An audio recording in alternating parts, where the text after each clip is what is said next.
In this video I'm going to show you how I prune Hydrangea paniculata. If you have a hydrangea and you're wondering how it should be pruned, it's really important that you know which type of hydrangea you have. There are about 5 basic types, and some of them need to be pruned differently. So step 1 in any pruning is to make sure you know what type it is.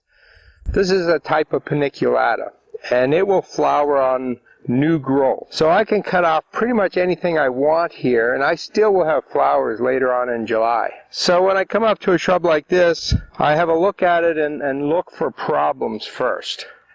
You can see that all the flower heads from last year are still on. I generally leave them until the spring, and the first thing I'll do is just cut off all the flower heads. The next thing I do is I look for other kinds of problems. For instance, here's a young branch that's growing up into here, and it's rubbing on this other one. So I'll get rid of that. You don't want any rubbing branches. Same in here is another one. Wherever you see crossing branches, take them out. We don't want them in the shrub. As you're doing that, keep in mind that you want an open center. You want to keep branches that are growing up and out. Anything that's growing towards the center, you might as well get rid of, because sooner or later it's going to become a rubbing branch. I also look for diseases. I don't really see anything on here.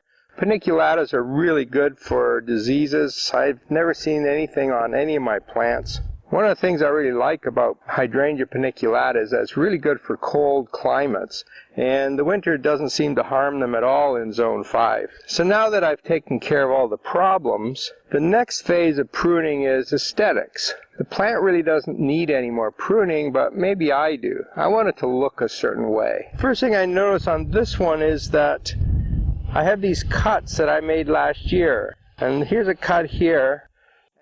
It's added, oh geez, almost 2 feet of growth on that one. And so I asked myself, well, how big do I really want this plant?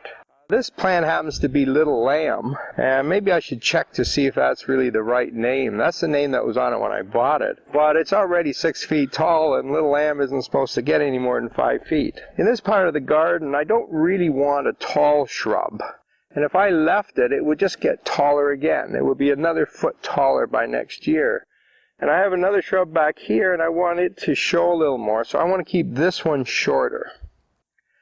So what I'll do is I'll cut everything back pretty harshly. I want to cut it back to this height, and then it will grow up to this height and flower right about here. And that's just about right. Again, this is strictly aesthetics. So I'll go through and cut all the branches back to about that height. Now I don't cut them all exactly the same, because you'll get this plateau with every stem exactly the same height, and that doesn't look very natural. Leave a couple taller, a couple shorter. The ones around the outside you can cut a little shorter, and then they'll kind of come out to here and flower here. The taller ones will flower here, so you get this nice effect of flowers, and you'll be able to see them all. And that's really all there is to pruning Hydrangea paniculata. Now the alternative, I could look at this shrub and say, well, you know what, it's just way too big. I only want a shrub that's 3 feet tall. Well, I can have that. I can cut this pretty much right to the ground. Just leave a couple inches of stubble at the bottom, and it will regrow. In that case, it probably will flower at about 3.5 feet. And you can decide how big you want this plant. If you want to know more about pruning shrubs, have a look at my other videos. I've put together a whole course on pruning. It'll answer all of your questions for pruning shrubs and trees.